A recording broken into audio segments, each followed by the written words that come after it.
and welcome to the Music Lounge. We're back for another amazing episode. We got the New York City soundtrack in the background. I was going to say we should stop and start over I don't think with so. all that noise in the background, but I apologize for that. I think we're good. Not coming to my apartment, so that's good. Oh, good. Well, I'm Yeah. very excited about today. I feel like we just taped an episode and, we're moving pretty quickly.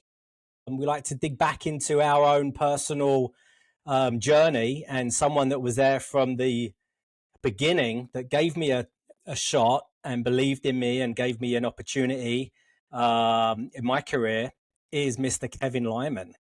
Yeah, thank you for having me. It's nice to see you again. So, Kevin is the founder and producer of the Vans Warped Tour, which is what we'll be talking about today, and also a professor of marketing at USC. Right. Nice to see you both. Nice to see you, man. Thank you for joining us. And before we start, I'm going to say my pitch that I say every week. Please like, rate, review, and share the podcast. And the more people know about it, the more people that, the longer we can keep doing it. So thank you. Exactly. And, we've had this podcast about a year and a half weekly. We really touch on that era of MTV and the music industry, both where me and Perry started in the late 90s, early 2000s. And, the music that came out of that, it's amazing how much of those bands are still around today. And I feel like they had a foundation and a support from TV and festivals, which is really where we're going to dig into that. And the nice part about that era, too, was that if you were a fan of pop, there was music for you. If you were a fan of hip hop, there was music for you. And there was a huge audience for rock, and hence the Warped Tour and serving that audience and getting all of these bands out on tour so that their fans could see them. And that was incredible. Obviously, the late 90s and early 2000s was a mishmash of different genres of music. However, there was the rock fans. On MTV, it wasn't necessarily like the hugest genre immediately, but can you paint a picture for us of what it was like starting the Warped Tour and how the MTV influence intersected with what you were creating on the road? I'd been exposed, of course, to MTV. We all grew up kind of watching MTV. And then I was also working around Los Angeles. So I was also a production manager around Los Angeles. Some of those New Year's Eve shows, I was actually the stage manager in Los Angeles for, when it was the live from the Country Club in Reseda, and we would shoot it sometime in mid-December, and then they would blend it into the live show in New York. So I actually was working a little bit peripherally with MTV around that time. And so I think a lot of people don't know that, but I got to work on a few of those New Year's Eve shows. And then, we were doing some of these events where we were blending skateboarding, music, snowboarding, boarding for breast cancer.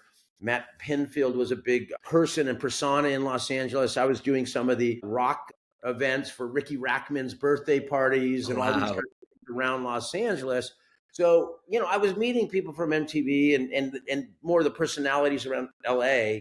And then in 1995, when I kind of set out on that journey with the Warped Tour for the first time, it was kind of leaning on some of those personalities where they had heard about what I was doing.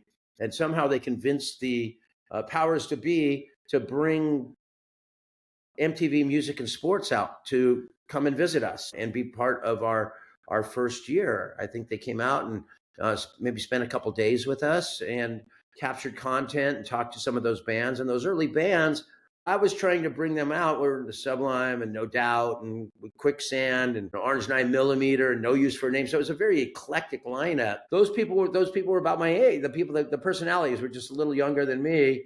I think they were making it up as they went. Like, oh wow, there's a band rolling over a keg of beer out this door that they shouldn't be, and there's someone on the ramp, doing great tricks and cut some episodes with us. So that was right at the beginning, and it was really a match that was perfect for us, and it worked.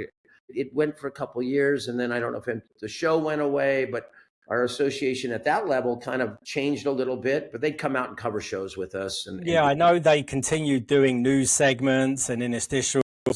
Were you involved in a lot of the early bookings or most of the bookings for the tour? For Warped Tour, I booked all the bands for Warped Tour. Okay. You know, I still work with a booking partner now in 2025. Right, We're right. finishing up the 2026 lineup right now. Wow. So it's very involved, but it was really always kind of finding those bands that could play live, that could carry it live on those stages. So that was always a thing for me. MTV was always there. They would send out a team, 120 minutes. They would come and be part of it. It was those years around 2004, 2005 when we couldn't have been more synced up. Right. I mean, it really goes back to booking those bands and having that insight into what's, it's going to be big. What I loved when I was on the tour, I think it was 2000. It was Green Day, Jurassic 5, and you really get the same audience that's invested and loved. They would show up at the beginning and leave at the end. They would be there for the whole tour. They would have a diverse music taste. There was a certain amount that broke through on the MTV side. MTV wouldn't play maybe 60-70% of those bands, but the ones that did, I think, really broke, and you had that exposure. Yeah, and I think sometimes it was, for me, it was always about being an eclectic lineup. We got known kind of as a punk rock festival. And I mean, you talk about branding, and I teach branding now, that maybe it was a little misbranded as a punk rock summer camp. That spirit of punk rock was in everyone who played it. When you mentioned Jurassic 5, they all had the same spirit. Maybe the sound was a little different, but they were guiding their careers in a different way. So it was, going back to those clubs that I worked in. I worked in the clubs of Los Angeles for 12 years, and I was working 320 nights a year in every type of music in LA, and starting to watch the fan base that was coming to some of the same shows. They were kind of going to the rock shows, they're going to the hip hop shows. And I was thinking that if we could bring all these people together, we would be more powerful than individual scenes of music. And taking action sports for me, which was well known on the coast, we were doing these events. Had the Red Hot Chili Peppers play on top of a skateboard ramp for Vision shoes at one point, and I paid them $250. It was happening on the coast. And for me, it was like, when I took Warp, well, we could take this to the cities in between. Yeah. We would take this to Boise, Idaho, and Salt Lake City and Denver. And there would be a group of fans that were, I don't know how they were finding out about it. It must have been, we didn't have the internet really back then. It was just starting out. But MTV was probably a driving force in some of, they were watching that in those communities. And that exposure we were getting through some of the segments that we had probably was encouraged, like helping us brand and expose the Warped Tour in those mid cities, I would call them at that point. And I guess it could have happened in real time. If you got MTV out to the early tours, by the end of the tour, you would get people exposed to it from those early segments. And absolutely, I think one of the most fun things we did was when we met up with Ozfest one time. Warped Tour collided with Ozfest in Somerset, Wisconsin, and we called it the Satan Meets Skating Show. So I don't think Sharon liked it that much. But we had shirts made that were kind of fun. There were two trucks crashing on the back that said Satan Meets Skating, Ozfest meets Warped Tour. But I think that episode really, MTV came out and shot a whole, and we had they brought someone from like the metal community over to the Warped area, and we had Monique from Save Ferris as a reporter in the metal world. And it was just even though we blended well, but it was just such a conflict of the way things were run. Some of the diehard fans from both scenes were completely different, but they were all in one big field together. And I just remember that fabulous episode and some of the content that was shot that we ended up getting licensed and given to us to put in some of the films we put out. So both tours were scheduled to be at the same city, and you were just like, let's just... Yeah, we had to cross somewhere. There was these traveling festivals at that point. Now we don't have traveling festivals like that in the United States. Economically, it'd almost be impossible to do. Right. But back then we had you had the Horde Festival, you had Lilith Fair, you had Ozfest, and you had Warped Tour. And we were kind of we try to navigate those routings to avoid each other, but there's going to be some point you cross in the country. Right. So sometimes we would decide, like in Atlanta, 311's on tour. Wow, we should merge Warped and 311 together that day. So Amazing. This was a situation where we merged Ozfest and Warped Tour together. Wow. You would never get that today. No, it took cooperation. We don't have that in this world as much anymore. Were there any collabs that happened between a rock band and a heavy metal band? Well, we didn't really have time for that, but we had the Deftones on Warped Tour then. Mm-hmm. Yeah. The vibe was a little bit more metal, and I'd worked around metal. It was almost like, we're the headliner. You get no dressing room. It was just and they gave us a little office. And there was like 27 offices for Ozfest, and we had one little production office. And we were filming, and I had fun, and I don't think it ever made the final clip, but they were filming all the like accounting office, business office, Aaron's office, this. And then they got to the Warped office. It was a little closet. So we got like 40 people in it, packed it, and had a keg of beer. And they opened the door. They opened the door up, and then we all like, cheers, Warped Tour. But I kind of flipped the script that day because, you had to have 27 different layers of passes to go backstage at Ozfest. Warped Tour, at that point, we maybe had 2, guest and working, and we always had a thing about our backstage barbecues were big on Warped Tour and all the activities we did around Warped Tour. So must have been noon. And I said, crank up the barbecue. We're going to show the Ozfest people how to have fun. Right. So pretty soon, all the younger Ozfest bands, Trivium and these bands came over and started hanging out at the Warped Zone. So it was kind of like maybe stick it to them a little. And then we had to leave early, and fireworks were legal in Wisconsin. Okay. So we had to get out of there because we had to get to our next show. So about 20 bands got bottle rockets, those little bottle rockets you shoot, and crawled up on a hill near the backstage and shot them at the Ozfest stage. And then they ran to the buses and we drove off. Yeah, oh my God. But it was a super fun thing. But MTV did a really cool episode on that. I think that got a lot of views and then a lot of exposure over here. So, for us, it was anything we could figure out how to do to get the word out there. And, Vans Warped Tour became I never say it's a household name, but we were doing quite a few people. I would say it was full name. Name and the logo is just a household logo. I mean, it's iconic. Absolutely. Yeah. Well, we went with the logo was kind of recreated on a napkin in '96. I'm sure it was a name. And it was like, we needed something iconic because that first year branding on Warped Tour was such a mess. I was just giving some tours up at the Punk Rock Museum this weekend. Right. And one of our first posters the first poster in '95 had a monster truck on the poster with L7, Sublime, and all the band's names. And we were playing funky little rodeo grounds and racetracks. We weren't in traditional venues. And we had all these people show up at the gates looking for the monster truck show. So they would think that the Sublime was the name of a truck, or those are good names. The No Use for a Name, And the arrow was this way. This way. And so I realized at that point we had to really brand ourselves as a skateboarding and music festival. So that whole branding started going 96, 97. Really was simple branding. By 98, we were getting a little more artsy. And now anyone saw, but we always had that iconic arrow. And it's a discussion we're having now. Someone's like, we need to update the arrow. I go, don't mess with my arrow. Yeah. We could add a little bit to it, but don't mess with the arrow, because all these people have these bad arrow tattoos on themselves. And I don't want them to feel like that's not important to them anymore. And we've ruined their branding. It reminds me of the In and Out logo as well. Yeah, well, it was really about the Midas muffler. There's a muffler shop over here, the Midas Muffler Shop, and it was kind of ripped off from them.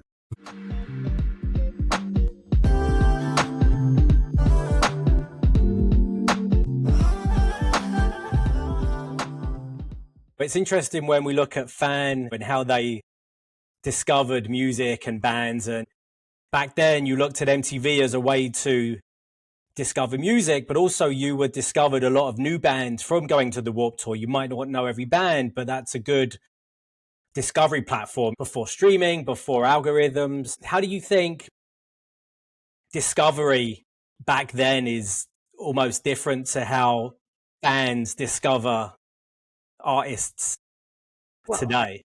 I hate to jump almost to 2004, 2005, but this is when the television show that I think was the best show ever on MTV was TRL.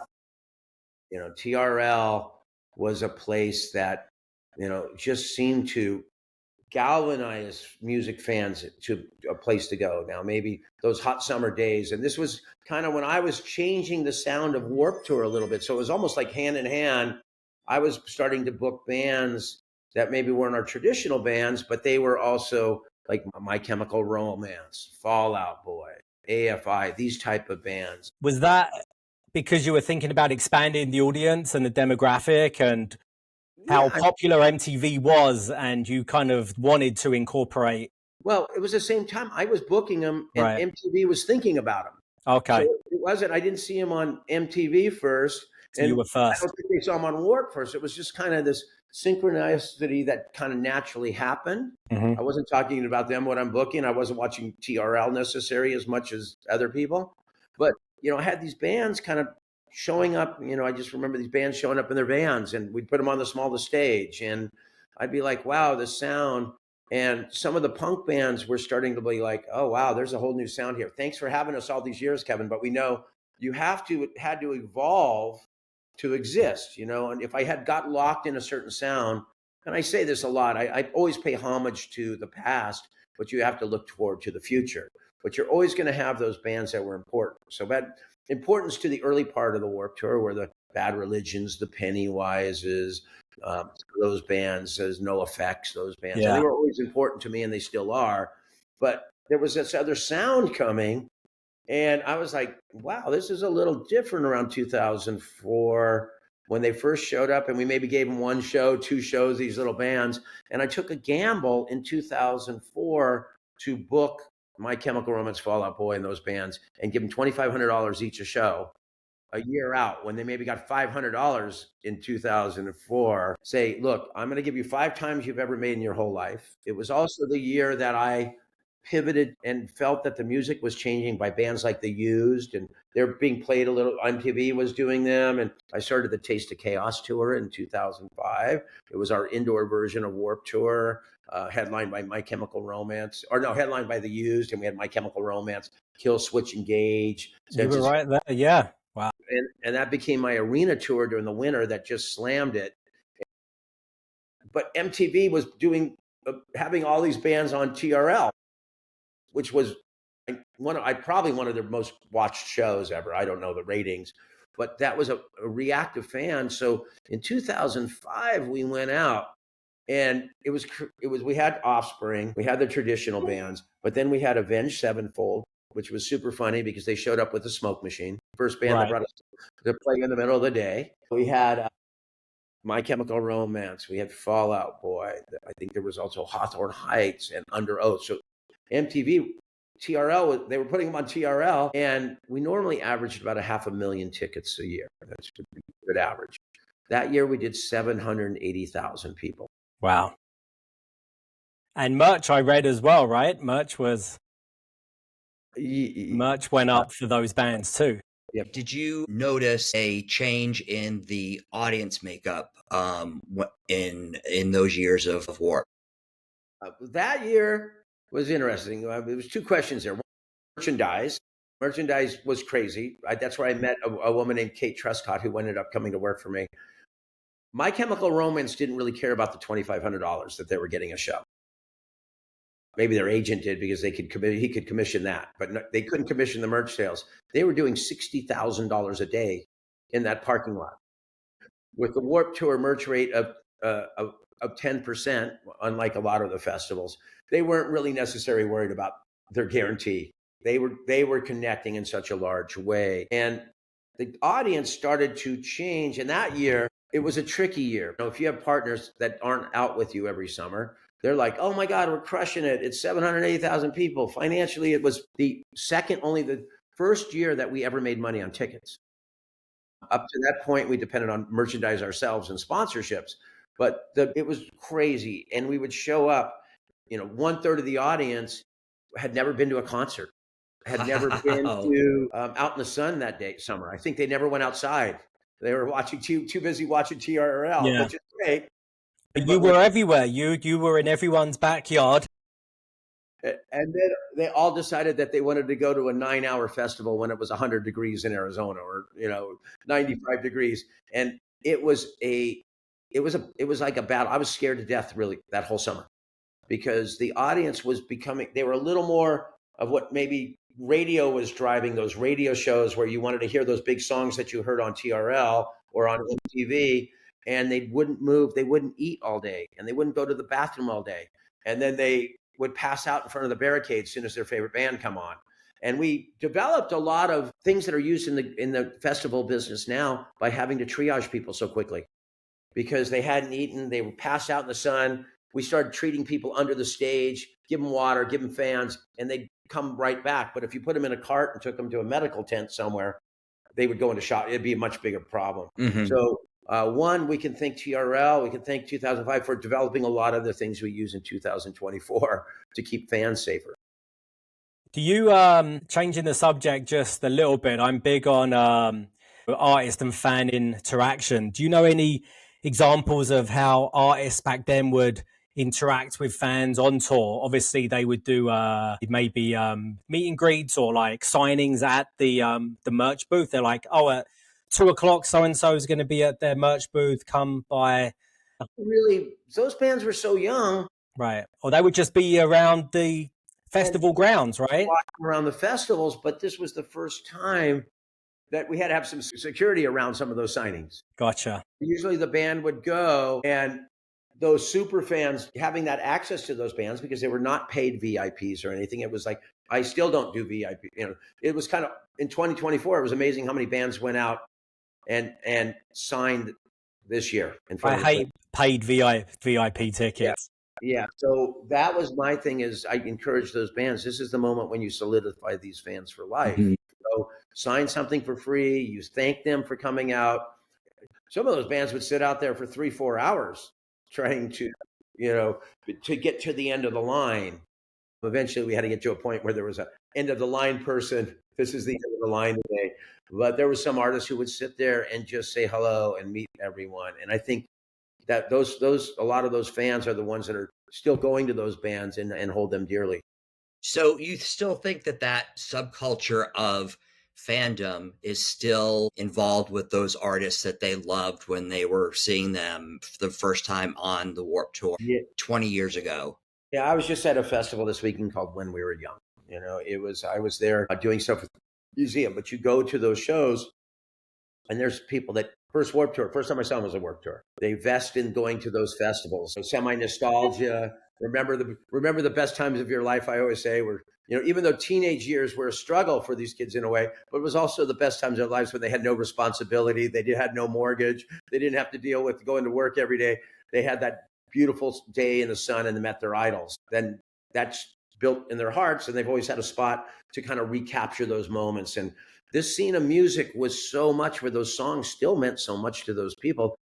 I mean, I see people 40, 45 years old at this festival still singing at the top of their lungs. And all you do is have to change. If you could just, if you put them side by side, if you just had a video from them from 2005 to 2025, they'd be singing the same way from their hearts that they did then. You had your 30th anniversary show this year, 2025. What was the demographic age? We were really lucky. I really pushed hard. There was older people, but a third of the people had never been to a concert or a festival. Wow. They'd only heard about Warped Tour from maybe their probably older siblings or their parents even.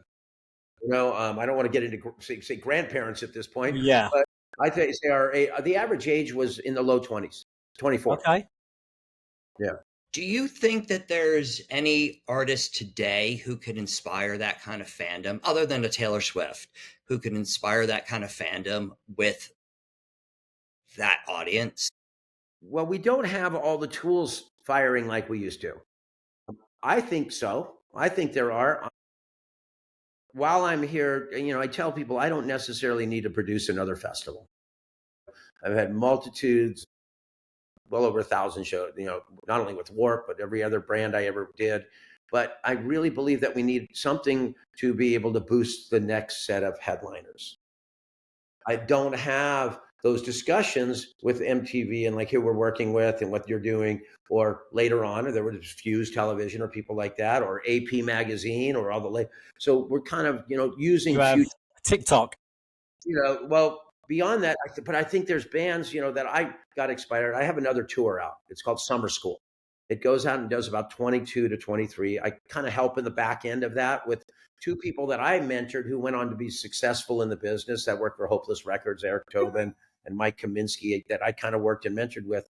And we take these young bands like Honey Revenge, Magnolia Park, there's Paradox, there's Home Team. These are the bands that I think if we all work really hard, there's a new fan that's looking for community. Yeah.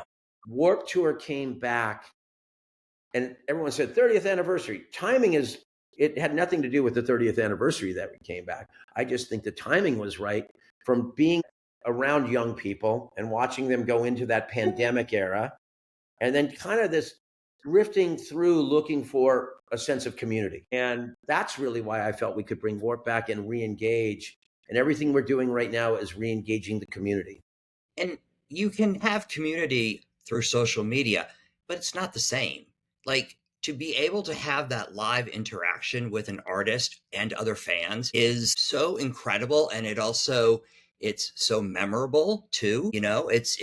Social media there's a lot of great things about it, but as you're talking about the community that Warped Tour and these other festivals foster, nothing beats that. Yeah, we talked. I mean, my wife said something. I was doing something a while back, and I talked about the between the stages is really important. Everything at Warped Tour was important between the stages. Sure. And it was those merch tents. It was the nonprofits. It was, the Warp museums, the girls' garage. They remember everything between the stages. So when I came back, I knew I had one shot to get it right. I was really nervous, going from a touring festival to these weekend events. So the partners at Insomniac that I have, they know how to produce great stages, all that. But we had to build what happened between the stages. And I think we pulled it off pretty well from talking to people. They felt like it was Warped Tour. They felt like this is what I've heard about, or this was home. And all it had was bigger late stages and lights, and video. More that we didn't have on Warped Tour. But they felt like the people who had been there and then the ones who came, this is what I heard about. Yeah. This is definitely around community. Do you think when you started Warped Tour, obviously, getting it up and running the first couple of seasons, but do you think it was the perfect time? Do you wish, it would have happened earlier, or were you too early, or you? Some of those old UK bands like The Damned and Buzzcocks and these people who came out on Warped Tour goes, Yeah. Why didn't you do this earlier in your career? Right. The Damned were known for like peeing on the stage and stuff. Lovely. Lighting the stage at peeing. And I was like, well, I was too busy trying to dodge your piss to think about any big picture things at that point. I was just trying to survive that show. But no, the timing, it was the right time for myself. I felt like I had built up enough of a foundation in the business. I had enough relationships to basically go out and fail the first year. First year Warped Tour was a failure. But people were like, you might be on to something. We should give him another chance. And that came from like bands like Pennywise and NoFX saying, we want to be on this tour. Maybe they heard it was just like a lot of freedom. There was a lot of different things going on. Timing was great. I think there was other times throughout since then that if you started it, it wouldn't have lasted a week. It would have been canceled after a week. Yeah. Things now sometimes for people are much more bottom line driven. I think back in around that 95, it was the same time someone was looking for something different. I was the first stage manager of Lollapalooza in 1991. So I worked on Lollapalooza as a touring festival and learned things so people, when I started it, were kind of like, you're beating a dead horse. That was actually a term someone used. What's he trying to do? Beat a dead horse duplicate Lollapalooza. And I said, no, I took lessons from that to make something of my own. Yeah. And enough people caught on to it. And it was a failure financially in the first year, probably second year too, in a way. But they saw, this is different. This might have something. And they were also, a lot of the promoters were trying to look on developing new acts and trying to figure it out. and did start to see those bands that played in the first year. No doubt, Sublime growing off of that first year's tour. Then MTV were picking them up around their next album because those albums were coming out right around that time. And next thing you know, there was a video of them on there. And next time they were selling out their clubs on their own and venues. Well, and that's the other important thing. You said these bookers and clubs and whatnot, they were, I mean, Warped was a launching ground for these artists that went on to be able to play and sell out these venues, which was amazing. So you really proved to them that there was a real opportunity here with music. There's that development. It was interesting how Warped worked for so long. You know, it was kind of timed with CDs coming out. It was videos coming out. We'll take you on this tour, you know, and then it changed a bit when we started getting into CD stopped selling like they did. But it was always, there was enough bands, and even this with our comeback, that took us maybe a step back personally, financially, that one summer to help grow their fan base again. So we look at bands that, you know, Less Than Jake, you know, has a career that's still as strong as ever, but there were always we'll take a few $100s less to play Warped Tour because we know we'll make much more of it on our next tour by exposing ourselves to new fans. Right. To bring Warped Tour back and deliver the ticket price we did this time, we had to do the same thing. There was enough bands that were willing to say, okay, we understand you're going to, and we did this $149.99 2-day festival ticket price, including fees. Yeah. And now we're trying to see where the brand is. You know, it's like everything. You got to see where the brand is. We sold out without announcing a band this year. Wow. We did 40,000. That's incredible. Congratulations. 40,000 people a day in DC, 80,000 a day in Long Beach, and we have 80,000 tickets sold in Orlando. We had a few thousand left when we announced the bands for Orlando, but sold out. Wow. Now we're kind of in that mode, like, is that a nostalgia buy? We didn't know. Is it a nostalgia buy? Had enough people heard about it? Where does the brand stand? Because that's what Warped Tour became. It was Warped Tour drove the show, and people trusted the brand to bring the new bands they wanted to see, as well as some of those old bands. So we've now gone on sale for some of our upcoming next year. We're doing some of the same. We're adding some international shows next year, and we're 50% there. So people bought into the brand and what Warped Tour is. So 50% of the people have already bought tickets for next summer without bands. Now it's our job, and I think we've done a good job, to mix it with some of those bands, but also take some of those younger bands and do everything we can over the next 9 months to a year to make them those bands people want to see. Right. And you still try and hold on to the nostalgia of what Warped was, the foundation. You have some of those big, like, classic Warped bands. I don't want you to give up any names, but economic models change over time. Yeah. And it's no harm, no foul. My economic model is this ticket price. I use it as like going all the way back to Fugazi. Ian MacKaye had a thing, $6 tickets to my shows. Now, I was $15 in 1995. It's only dawned on me recently how we had these discussions. First Warped Tour was $15. He couldn't play for more than $6. That was his economic model. Mine was $15. We think a lot the same. We have the same values, but our economic model didn't match up at that point because it wouldn't make sense for him, and I couldn't do it for $6. Right. Yeah. Right? Now we're in that state where there's a lot of festivals that ticket prices are different and the economic models are different. And some of those classic bands that I would love to come back and play Warped that started with me, the Blink and, you know, those type of bands, their economic models have just changed. Right. Right. It's no disrespect to them when I send an offer, but I love the agents always like to go, that's a disrespectful offer. I go, oh, please give me a break. It's no disrespectful. It's my economic model. Doesn't matter. No problem. Right. Is there one or two bands that you believe in your heart that Warped launched as a career band? Blink-182, Paramore. I thought you would say Paramore. Yeah. Deftones. Yeah. Deftones. We brought these bands back multiple years before they became household name. But I saw them last year at Lollapalooza. That was one of the main reasons I went. And then you've got, you know, later on, the Fall Out Boys, the My Chemical Romance. Yeah. That was hand in hand. I mean, that was solidifying a live audience and then solidifying them on MTV. And then, if you go through the strange stuff, I know sometimes some people will go, this is before I thought he went crazy, but Kid Rock started on Warped Tour. Really? Eminem pretty much started on Warped Tour over time. There's some great footage that from MTV got of Eminem on Warped Tour. I've seen that before. You go through, and then some people would point out other things, and I go, oh yeah, they were on Warped Tour. Oh yeah. But I think I really am proud of the bands that have sustained those careers now for 30 years or so. Maybe didn't get the big push at a time, but managed to help sustain it through Warp. And then during that time with MTV and others supporting those bands.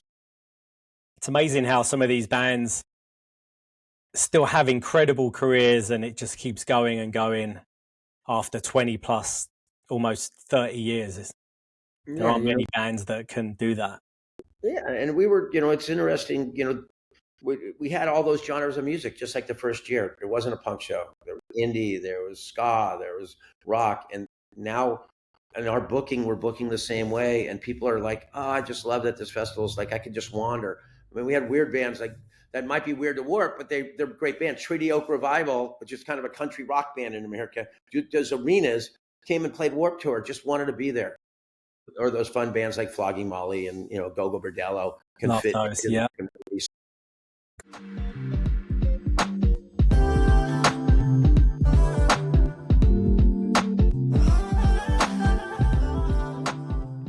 Incredible. We're going to throw out a little quick fire to you, Kevin. What was the first concert you went to? Van Morrison, Hollywood Palladium. Wow. Couldn't tell you the year. It was probably like 1978 or 9, something like that. That was incredible. Just imagine like Sunset Strip around that year as well. Well, and that's later on is when I was working in those clubs of LA. Wow. I was working Roxy Whiskey. So we would come in, and I was working in the hair metal world.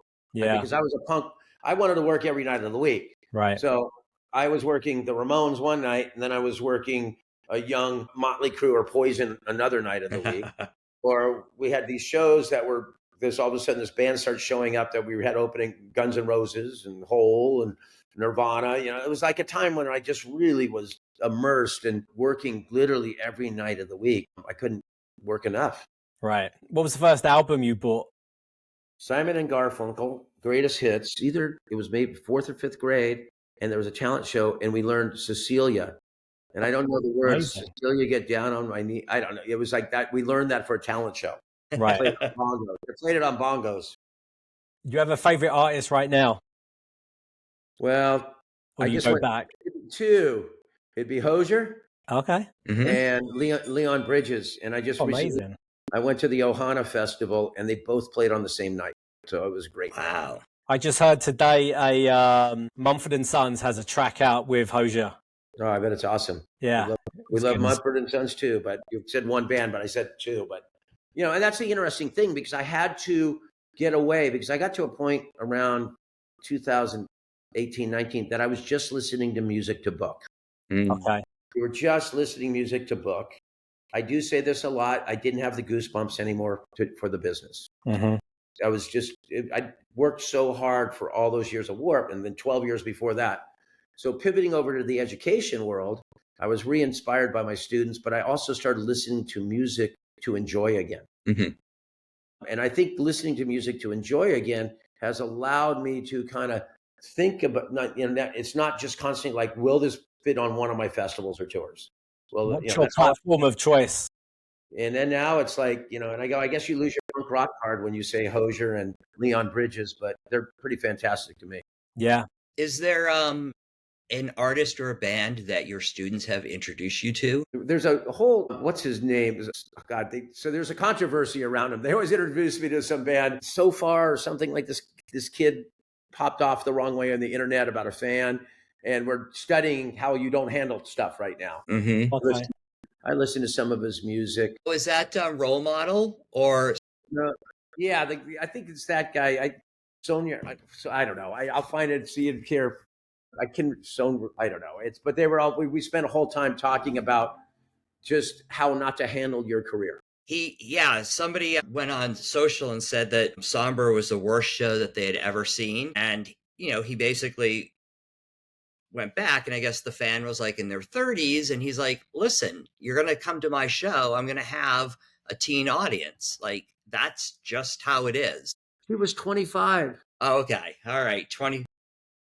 And yeah, so I've learned about Somber. I didn't know, and we have a good time because they just kind of laugh. But then I'll ask them, like, tell them a band name in our world, and they get blank looks. But then we learn, and they got to great.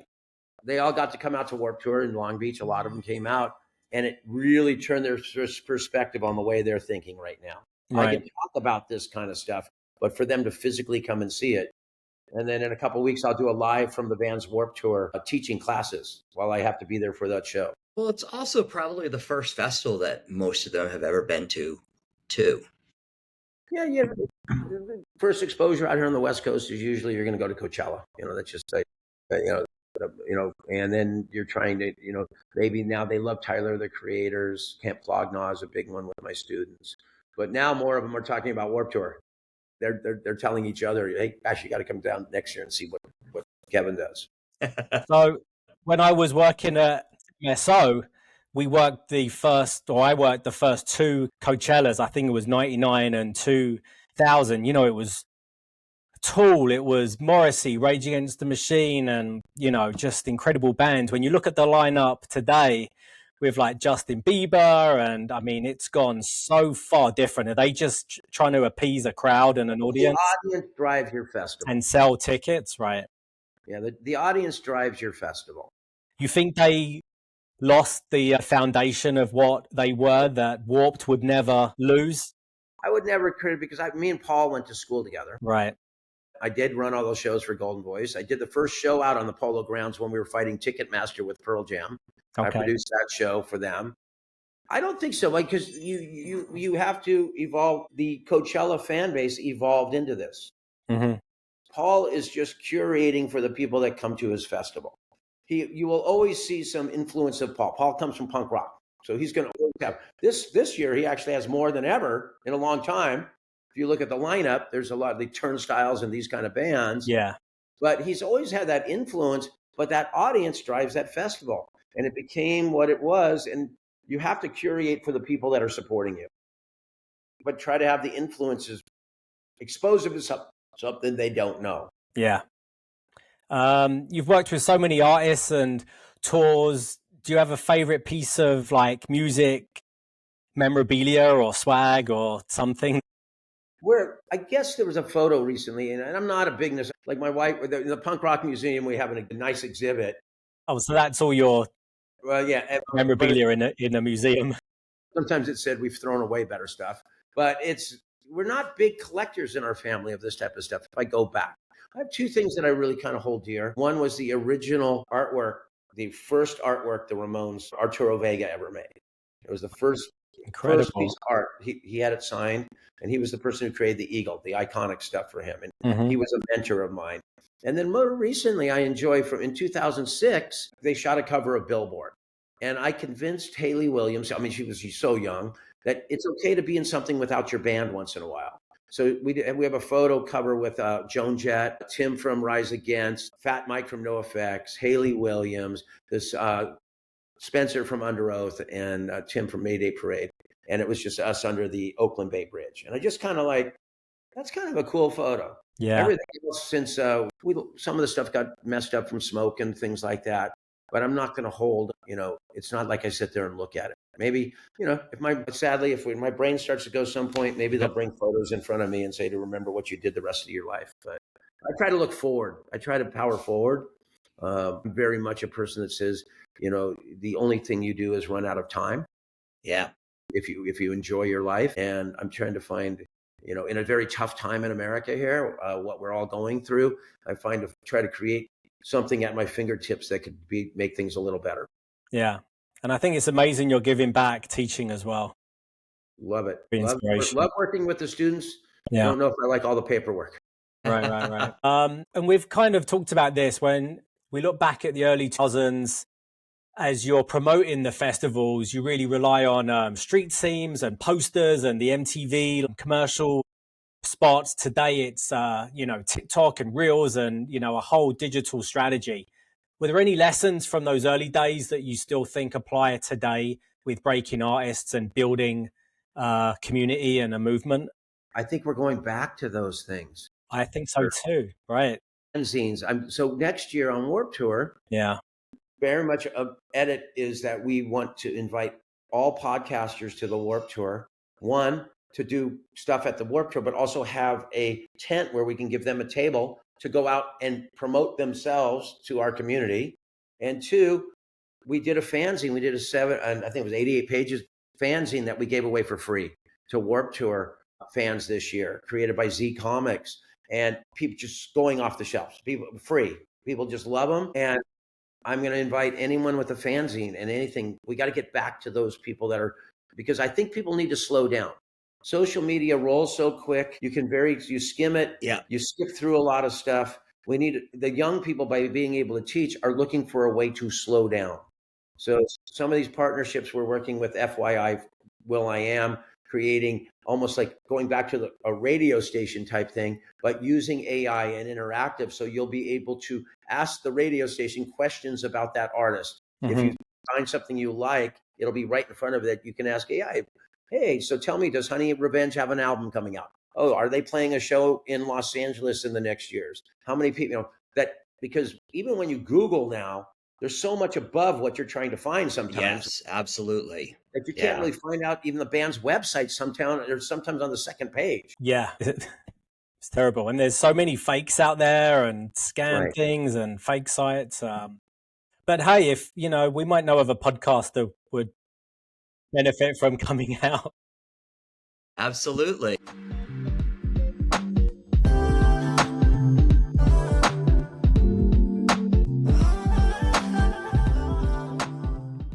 Looking back at MTV and Warped at that time, they obviously defined a generation. When you see today's festivals and streaming platforms and fan culture, what part of the late 90s, early 2000s energy do you wish could make a comeback? Well, the fashions come back. Some of it coming back. I think we have a time where it's nervous. Bands have a hard time, and it's nervous to stand for something sometimes, because of the polarization we have in this country. Mm-hmm. Mm-hmm. I had this case come up yesterday. I was trying to work through it, and I just hope we're not that separate now that we can't figure out. And I always felt the bridge was music. I thought that we could bring people together through music. Absolutely. And I'm trying really hard, but people are nervous about standing for anything right now. Yeah.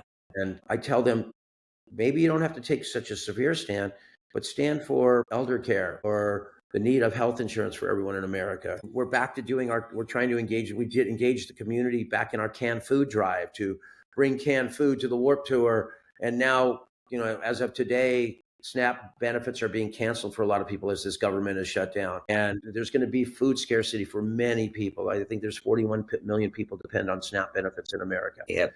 So regaging, we did 46,000 pounds of food donated at Warped Tour at the gates in Long Beach. Incredible. My goal is to push hard and get as much as we possibly can. We're also bringing some of our partners in to help with taking some of their sponsorship things to help the communities on a local basis.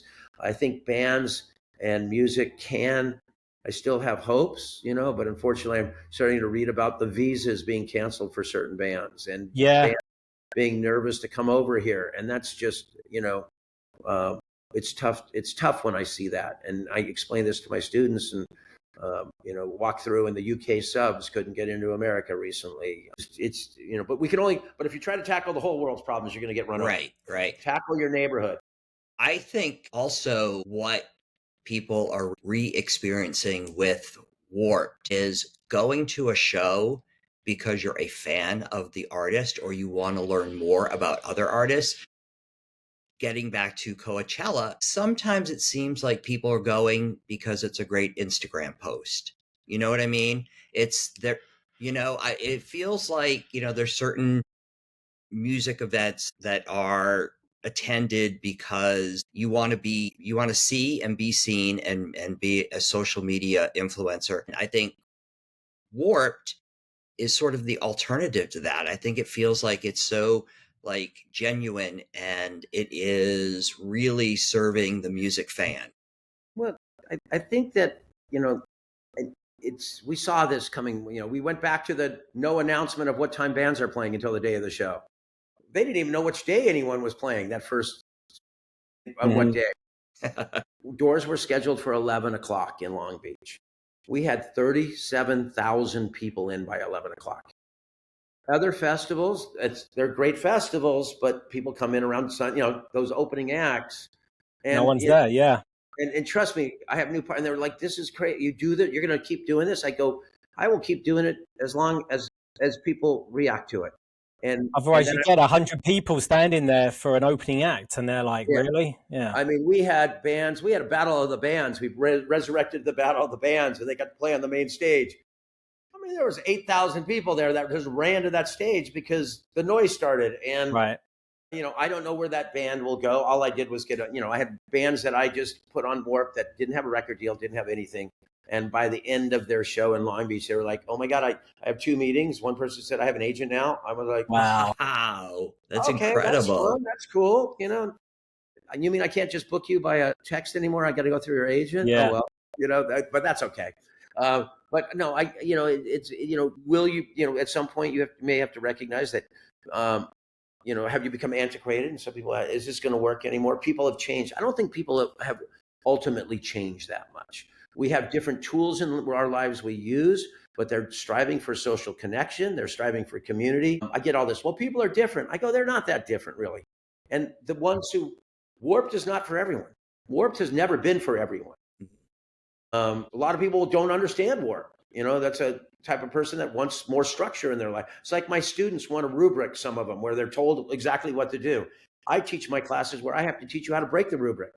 You have to understand the foundation of business, but if you're going to be successful, you have to be able to turn it on your head. That's what I've been trying to do my whole life. Mm-hmm. Some people look at me and go, "That guy's an idiot," and that's fine. And I would never be involved in that. That's fine. But so far, enough people have still said, like, "Wow, this is kind of different." Well, you can't look badly at 30 years or 25 years of success either. I mean, it's kind of impossible something right to say that someone is not doing something right. Exactly. In the next few weeks, I'm receiving something from Billboard. They contacted me about something. And I was like, in my interview, I said, "I never made 30 under 30. I never made 40 under 40. What did I make? 64 under 65? Right. I haven't changed what I've done my whole life. For 45 years in the business now, I've been kind of believing in what you do, and enough people believe in you. So it's been a good run. And the day that it stops being fun again, goosebumps are here all the time now. I'm stoked all the time on stuff. Then I'll just maybe take the path of a lot of my friends when I go see them and they said, "Oh, we're retired." And I go, "What? I still got a list. I got a checklist of 80 things I got to do this before I'm done." That's great, though. Yeah.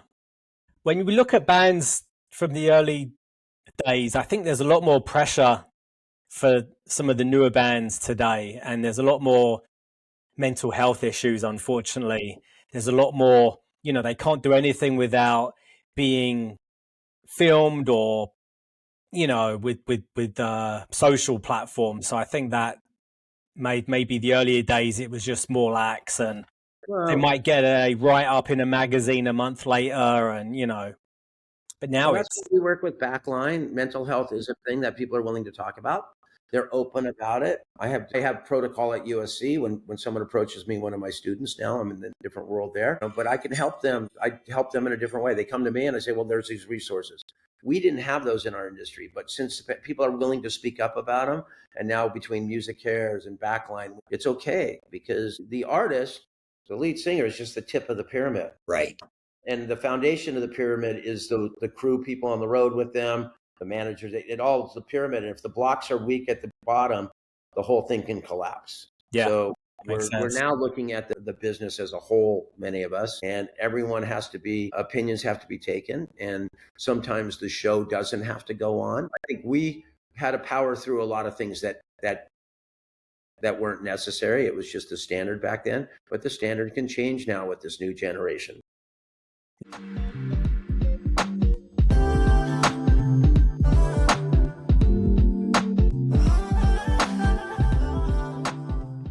One final question, and we'll Okay. let you go. This is going to be a hard one for you.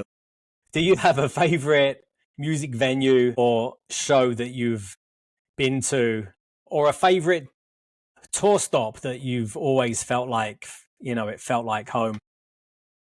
Well, that's a kind of a question. I'm going to say, of course, getting to bring punk rock to Red Rocks in Colorado. Oh, okay. In 1996, we did the Warped Tour there. I tell people, they go, "What? You played Red Rocks?" I did venues that I maybe came through with something else I was working on that I felt my friends might not ever get a chance to play. Now many of them have. Yeah. We brought the skate ramp to the top up there. It was kind of crazy. Wow. Then you had, I know it's only, but then the Gorge in Washington, which we took everyone out. The Warped Tour went there for multiple years. It's hard to narrow it down to one, because if you're going to be successful in the road, I always tell people you have to find something positive about everywhere you go. Yeah. For me, I found that positivity in the sunrise and the sunset. I was always up in the morning off the bus, so I got to watch a different sunset in 35 cities during that summer and watch a sunset. If I could get that moment, you just got to stop. And I'd bring people out of production. You guys all got to come out. You got to see this. But you had to find something positive about every city. And then I somewhat joked that the only thing I couldn't find positive was something about St. Louis, because for some reason we were in St. Louis. It was always the hottest day of the year. Or on my other tours, we were in the middle of a blizzard. I think I had one day, and probably between Warped and other tours, maybe 50 stops, where it was a Warped date and it was like 74 degrees.